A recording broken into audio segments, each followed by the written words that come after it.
बच्चों, कैसे हैं आप सभी। आशा करते हैं आप सब एकदम स्वस्थ होंगे, मस्त होंगे और अपनी अपनी पढ़ाई में व्यस्त होंगे। आज हम आपके लिए लेके आए हैं कक्षा 10 की विज्ञान अध्याय 2 अम्ल क्षार एवं लवण का लेक्चर नंबर 6। पिछले लेक्चर में हमने बात की थी विरंजक चूर्ण के विषय में। विरंजक चूर्ण यानी कि ब्लीचिंग पाउडर के विषय में हमने आपको बहुत ही अच्छे से बताया था और जो भी उसमें टॉपिक थे वो हमने क्लियर कराए थे। अगर आप सबने हमारा लेक्चर नंबर 5, 4, 3, 2, 1 नहीं देखा है तो हम वीडियो के डिस्क्रिप्शन बॉक्स में उसका लिंक दे देंगे, आप वहां से उसे देख सकते हैं। अगर आप हमारे चैनल पर नए हैं तो आप हमारे चैनल को सब्सक्राइब कीजिए ताकि हम जो भी वीडियो अपलोड करें उसका नोटिफिकेशन सबसे पहले आप तक पहुंचे। आज के इस अध्याय में हम बात करने वाले हैं बेकिंग सोडा। किसके विषय में बात करेंगे? Baking soda. बेकिंग सोडा मतलब कि खाने वाला सोडा। बेकिंग सोडा, ठीक, खाने वाला सोडा जो घरों में प्रयोग होता है, ठीक है। बेकिंग सोडा यानी कि खाने वाला सोडा। इसका जो हमारे पास रासायनिक नाम होता है वो क्या होता है? सोडियम हाइड्रोजन कार्बोनेट, NaSCO3, ठीक है। इसका रासायनिक नाम क्या होता है? Sodium hydrogen carbonate. Sodium hydrogen carbonate, ठीक है, ठीक है। बेकिंग सोडा यानी खाने वाले सोडा का जो रासायनिक नाम है वो क्या है हमारे पास? सोडियम हाइड्रोजन कार्बोनेट है, ठीक है। तो इसको हम बनाएंगे कैसे? तो सबसे पहले हम लिखेंगे इसकी रासायनिक समीकरण। क्या लिखेंगे? रासायनिक समीकरण। यानी कि साधारण नमक के ऊपर, NaCl यानी कि साधारण नमक के ऊपर, ठीक है, सबसे पहले तो हम इसको जल में मिलाएंगे, ठीक है। फिर इसके ऊपर क्या करेंगे? कार्बन डाइऑक्साइड गैस प्रवाहित करेंगे। तत्पश्चात हम इसमें अमोनिया मिलाएंगे। उसके बाद हमारे पास क्या बनेगा? Ammonium chloride. और साथ में यह बनेगा हमारे पास सोडियम हाइड्रोजन कार्बोनेट। क्या बन जाएगा? खाने वाला सोडा बन जाएगा। ये हमारे पास क्या है? Ammonium chloride. अमोनियम क्लोराइड, ठीक है। और ये हमारे पास क्या है? Sodium hydrogen carbonate. Sodium hydrogen carbonate, hydrogen carbonate, ठीक है। ये सोडियम हाइड्रोजन कार्बोनेट है, ये अमोनियम क्लोराइड है, ठीक है। ये अमोनिया है, कार्बन डाइऑक्साइड, जल और साधारण नमक, ठीक है। अब विधि की बात की जाए तो हम कैसे बनाएंगे, कैसे लिखेंगे इसकी थ्योरी, ठीक है। विधि, हेडिंग लगाएंगे विधि की, लिखेंगे साधारण नमक, साधारण नमक में जल तथा कार्बन डाइऑक्साइड, कार्बन डाइऑक्साइड,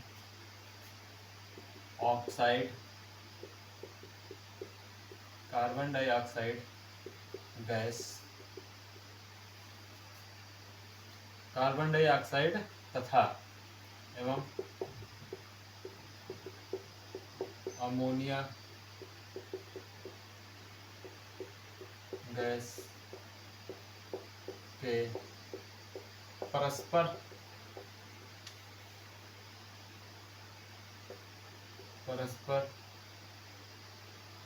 संयोग से, परस्पर संयोग से सोडियम हाइड्रोजन कार्बोनेट, सोडियम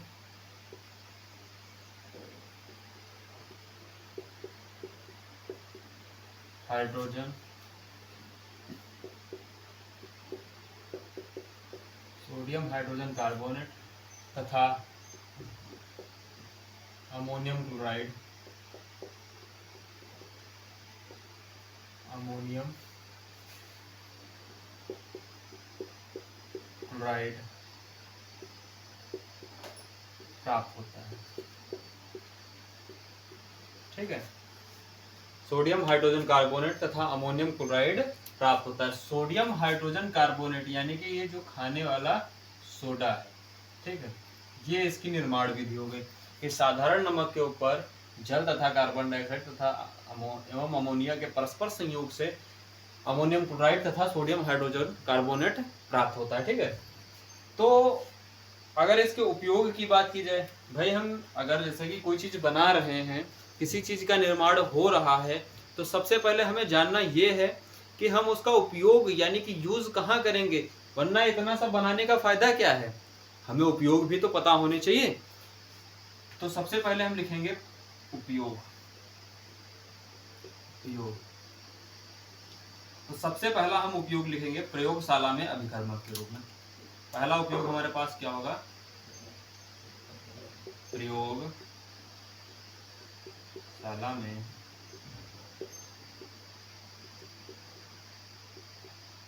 अभिकर्मक के रूप में, ठीक है। दूसरा हम इसका उपयोग कहाँ कर सकते हैं, देखिए खाने वाला सोडा है ना, अगर घर में जैसे कोई बढ़िया व्यंजन बन रहा तो उसके अंदर मीठा सोडा का उपयोग करते हैं, ठीक है। तो भोजन को स्वादिष्ट बनाने में भी हम इसका उपयोग करते हैं, ठीक है। यहाँ पे लिखेंगे भोजन को स्वादिष्ट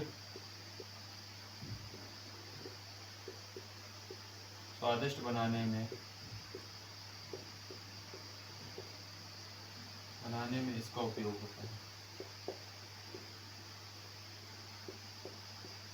होता है, ठीक है। भोजन को स्वादिष्ट बनाने में भी इसका उपयोग होगा, ठीक है। और इसका उपयोग हम कहाँ पे कर सकते हैं, आग बुझाने वाले यंत्रों में, शीतल पेय, सोडा वाटर तथा फ्रूट सॉल्ट में भी इसका उपयोग किया जाता है, ठीक है। देखिए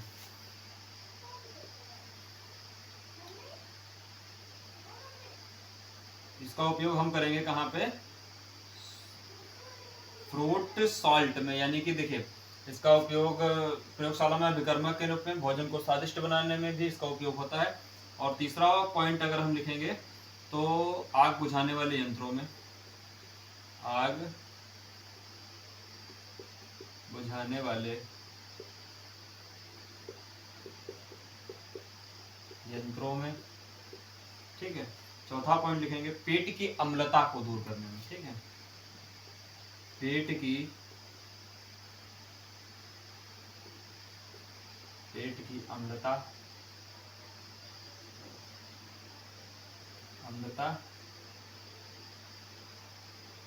को दूर करने में, या फिर पेट की अम्लता से राहत के लिए भी हम इसका उपयोग करते हैं। और भी हम इसका उपयोग कर सकते हैं कि डबल रोटी में प्रयुक्त बेकिंग सोडा बनाने में भी इसका उपयोग होता है, ठीक है। परिवार नियोजक के लिए भी झाग गोलियां तथा सेटलिस्ट चूर्ण भी इसका प्रयोग बनाया जाता है इससे, ठीक है। बढ़िया पॉइंट है कि परिवार नियोजन के लिए झाग गोलियां तथा सेडलिट्स चूर्ण बनाने में भी इसका उपयोग होता है। देखिए यहाँ पर हम लिख देते हैं पांचवा पॉइंट, परिवार नियोजक के लिए झाग गोलियां,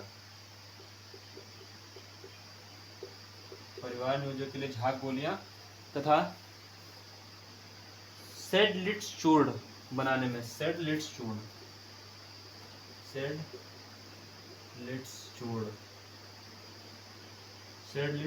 बनाने में, ठीक है, इसका उपयोग होता है, ठीक है। तो ये हमारे पास इसके हो गए पॉइंट, ठीक है, कि बेकिंग सोडा साधारण नमक में जल तथा कार्बन डाइऑक्साइड एवं अमोनिया गैस के परस्पर संयोग से सोडियम हाइड्रोजन कार्बोनेट तथा अमोनियम क्लोराइड प्राप्त होता है। ये इसकी हो गई रासायनिक समीकरण।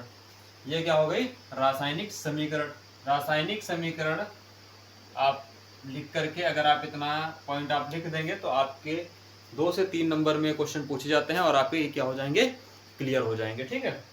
तो ये इतना हमारे पास हो गया। और इसमें हमारे पास भौतिक गुण भी हैं इसके, यह जल में अल्प मात्रा में विलेय होता है, इसे कच्चे दूध में मिलाने पर दूध देरी से फटता है। ये हमारे पास क्या है, इसके भौतिक गुण है। लेकिन एनसीईआरटी बुक में इतना ज़्यादा डिटेल में नहीं दिया गया है, तो हम ज़्यादा डिटेल में इसकी चर्चा नहीं करेंगे। जो मेन पॉइंट थे वो हमने आपको लिखा दिए हैं, रासायनिक समीकरण, इसका रासायनिक सूत्र, ठीक है, और विधि। इतना भी अगर आप लिख देंगे तो आपको पूरे अंक मिलेंगे, ठीक है। तो आई होप आपको ये समझ में आया होगा। अगर आपको समझ में आया तो आप इसे नोट कर लीजिए फटाफट, फिर हम आगे बढ़ते हैं।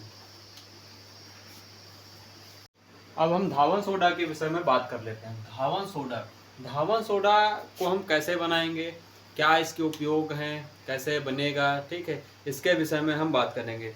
धावन सोडा, तो धावन सोडा को बनाने के लिए अभी हमने क्या बनाया था, सोडियम हाइड्रोजन कार्बोनेट। क्या बनाया था, सोडियम हाइड्रोजन कार्बोनेट बनाया था, सोडियम हाइड्रोजन कार्बोनेट ये बना था, ठीक है। अगर हम इसको गर्म करें तो हमारे पास क्या बनेगा, sodium carbonate Na2CO3 sodium carbonate बनेगा, और हमारे पास क्या बन जाएगा, कार्बन डाइऑक्साइड बन जाएगा, CO2, साथ में हमारे पास बनेगा NH3 अमोनिया, ठीक है। तो इसको बैलेंस कर लीजिए, 2 भाग में 2 3, ठीक है, और 2 कार्बन 1 2, Na2CO3 2 ऑक्सीजन,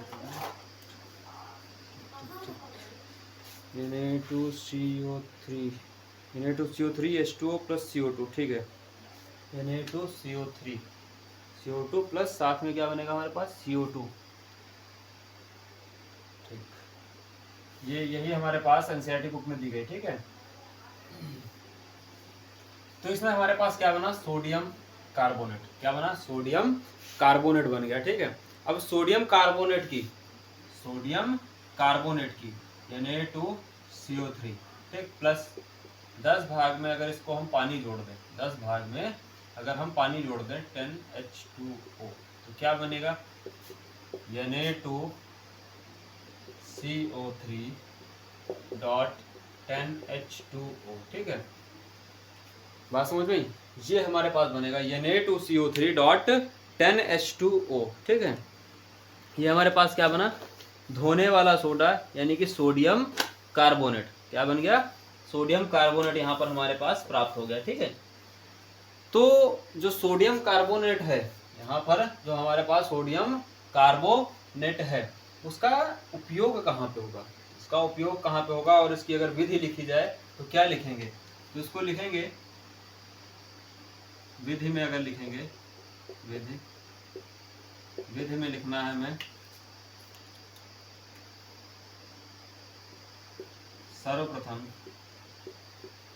सर्वप्रथम सोडियम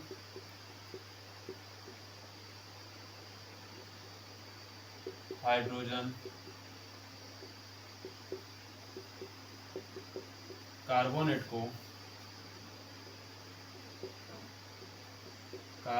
को गर्म करने पर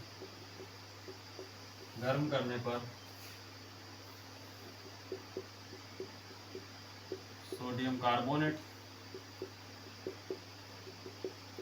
कार्बोनेट तथा कार्बन डाइऑक्साइड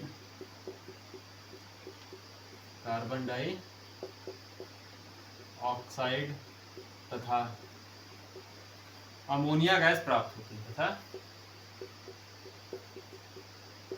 अमोनिया गैस प्राप्त होती है,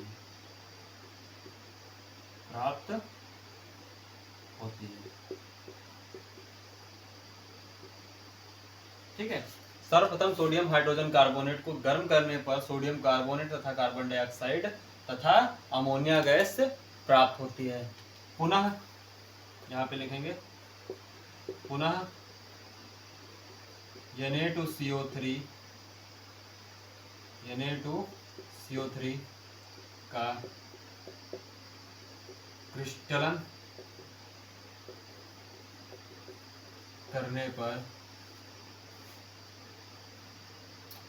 करने पर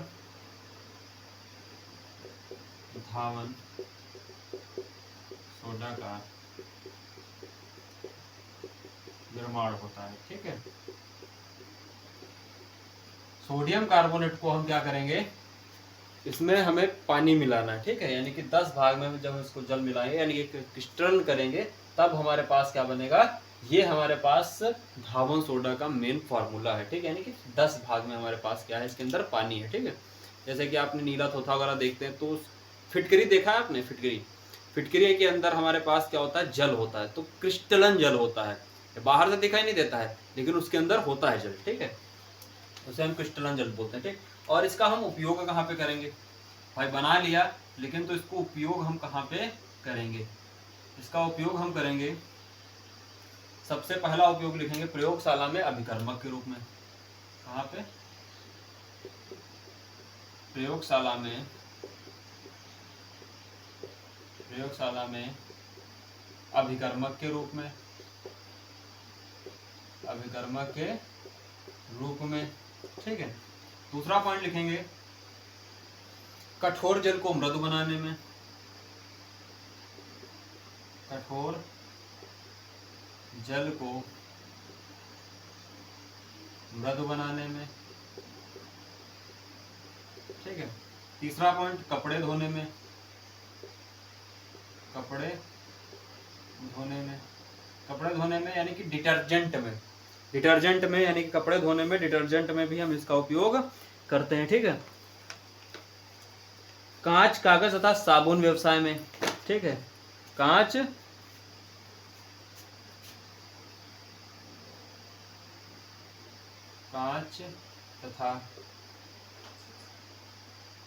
तथा कागज उद्योग में,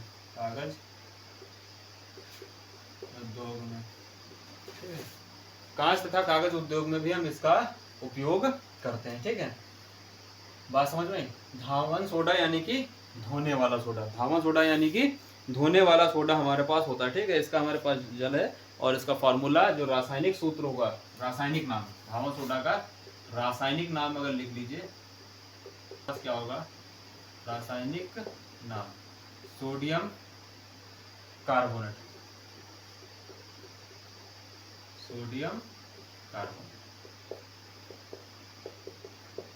ठीक है। आई होप आपको ये समझ में आया होगा।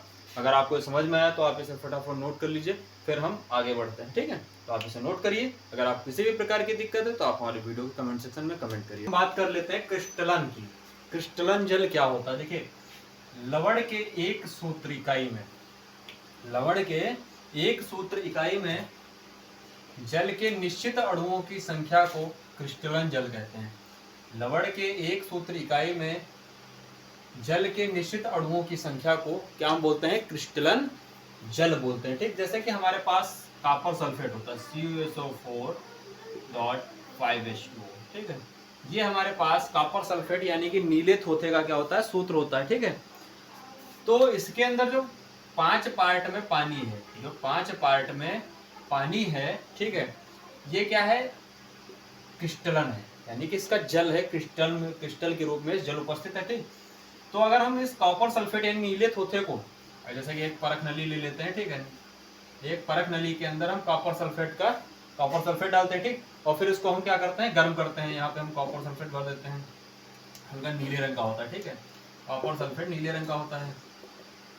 इसको अगर हम गर्म करेंगे, ठीक है, जब इसको गर्म करेंगे तो होगा क्या, इसका जो पानी होगा, जो इसका क्रिस्टलन पानी होगा, वो इसकी साइडों में बूंदों के रूप में ऐसे से आ जाएगा। ठीक है, और जो कॉपर सल्फेट है, इसका जो रंग होगा वो कैसा हो जाएगा, श्वेत रंग का हो जाएगा।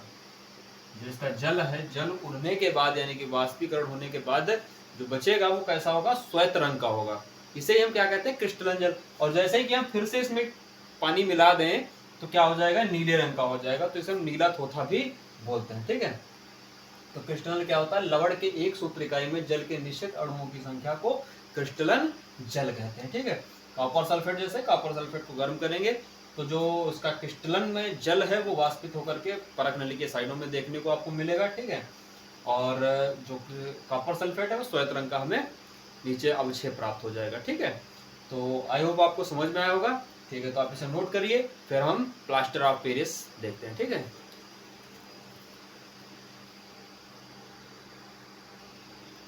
अब हम प्लास्टर ऑफ पेरिस की बात कर लेते हैं। प्लास्टर ऑफ पेरिस कैसे हमें प्राप्त होगा। ठीक है, तो प्लास्टर ऑफ पेरिस को प्राप्त करने के लिए सबसे पहले हमें चाहिए जिप्सम। क्या चाहिए? प्लास्टर ऑफ पेरिस प्राप्त करने के लिए चाहिए सबसे पहले हमें जिप्सम। तो जिप्सम का हमारे पास फार्मूला क्या होता है? CaSO4.2H2O। ठीक है, ये हमारे पास क्या होता है? जिप्सम होता है, जिप्सम। ठीक है, तो जिप्सम का सूत्र हमारे पास क्या होता है? CaSO4.2H2O। CaSO4.2H2O होता है। ठीक है, इसको हम कितना गर्म करेंगे? 273 केल्विन पे गर्म करेंगे। कितना? सॉरी, 373 केल्विन पे क्या करेंगे? गर्म करेंगे। 373 केल्विन पर क्या करेंगे? गर्म करेंगे। जब 373 केल्विन पर हम जिप्सम को गर्म करेंगे तो हमारे पास क्या प्राप्त होगा? प्लास्टर ऑफ पेरिस प्राप्त होगा। CaSO4.12H2O plus 3/2। ठीक है, H2O। ठीक है, तो जिप्सम जो हमारे पास, सॉरी, प्लास्टर ऑफ पेरिस है, ये जिप्सम जो है, ये सॉरी, इसको यहाँ पे लिखते हैं plaster of Paris. Plaster of Paris कैसे प्राप्त होगा? जिप्सम को 373 केल्विन पे गर्म करने पर हमारे पास प्लास्टर ऑफ पेरिस का क्या होता है? निर्माण होता है। ठीक है, इसमें दिया गया है जिप्सम को 373 केल्विन पर गर्म करने पर यह जल के अणुओं का त्याग करके कैल्शियम सल्फेट अर्ध हाइड्रेट या हेमिटाइट। ठीक है, कैल्शियम सल्फेट, इसको और नाम से भी लिखते हैं, कैल्शियम सल्फेट। ठीक है, अर्ध हेमिटाइट। क्या? हाफ पार्ट में ना आधा है, तो अर्ध हेमिटाइट। ठीक है, अर्ध हेमिटाइट या अर्ध हाइड्रेट, अर्ध हाइड्रेट या हेमिटाइट, अर्ध हेमिहाइड्रेट, हेमिहाइड्रेट। ठीक है, ये हमारे पास प्राप्त होगा। तो यहां पर हम लिखेंगे क्या? अगर विधि पूछे तो लिखेंगे जिप्सम को 373 केल्विन पर गर्म करने पर वह अपने जल के अणुओं का त्याग कर देता है। जल के अणुओं का त्याग कर देता है, जिससे कैल्शियम सल्फेट, जिससे कैल्शियम सल्फेट तथा कैल्शियम सल्फेट अर्ध हाइड्रेट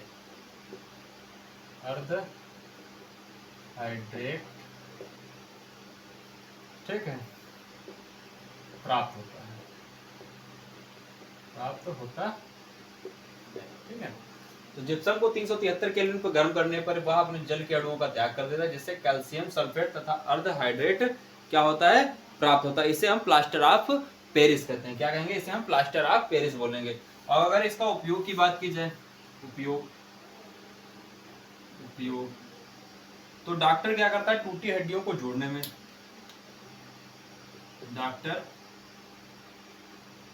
टूटी हड्डियों को जोड़ने में करता है, टूटी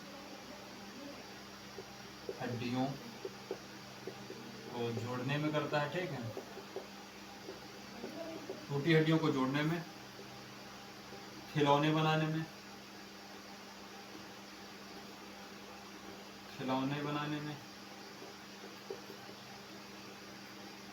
मूर्ति निर्माण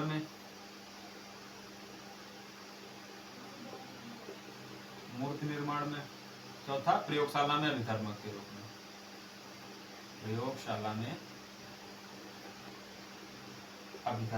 में, अभिकर्मक के रूप में। ठीक है, तो ये हमारे पास है प्लास्टर ऑफ पेरिस। इसका सबसे पहला उपयोग कहाँ पे किया गया था? पेरिस में। इसीलिए इसका नाम प्लास्टर ऑफ पेरिस पड़ा। ठीक है, तो आज हमारा ये अध्याय यहाँ पर समाप्त हो चुका है। आई होप आपको ये पसंद आया होगा और समझ में भी आया होगा। अगर आपको किसी भी प्रकार की दिक्कत हो तो आप हमारे वीडियो के कमेंट सेक्शन में कमेंट करिएगा इस अध्याय से रिलेटेड। ठीक है, तो आज हमारा अध्याय यहाँ पर कंप्लीट हो चुका है। अगर आप सबको पसंद आया है तो आप हमारे वीडियो को लाइक कीजिए, चैनल को सब्सक्राइब कीजिए और अपने दोस्तों के साथ शेयर करना ना भूलें। तो मिलते हैं हम आपसे नेक्स्ट वीडियो में बेहतर तरीके से, नए अंदाज में, एक नए अध्याय के साथ। ठीक, तो आज के लिए इतना ही। जय हिंद, धन्यवाद।